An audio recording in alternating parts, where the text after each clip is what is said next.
Genomineerd als Astrid Sportprijzen Sporter van het Jaar.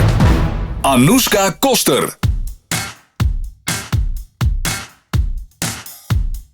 Het is me dit jaar gelukt om bij het Rabobank Liftteam te fietsen, de beste ploeg van de wereld.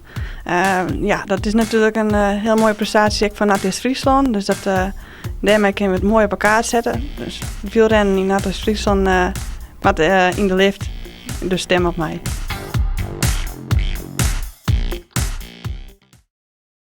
Genomineerd als Astrid Sportprijzen Sporter van het Jaar. Sjoukje Visser.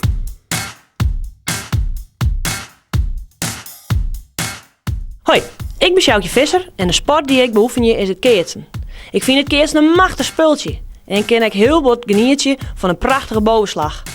In het keertsen heb ik de fjouwer belangrijkste wedstrijd won en daarmee het klaverlijke fjouwer behellen. Dit jaar won ik met mijn maat de vrouwelijke PC, wien we het beste vrijformatieparcours van het jaar en waren we 1, 2 en 3 in het individueel klassement. Ben jou het jongen van mijn verhaal? Stem dan op mij.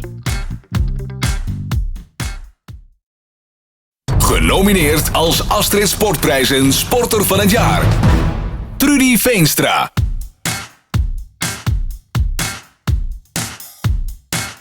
Je had de keuze uit 3 atleten die heel fanatiek zijn in hun sport en wedstrijd van genieten.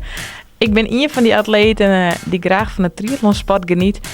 Waarvan ik al hier tweede worden ben op het NK Cross Triathlon op Ameland en 6e op het NK Olympische afstand. Dus ben je enthousiast om mij en mijn sport, dan kun je hem stemmen via RTV Noordoost-Friesland.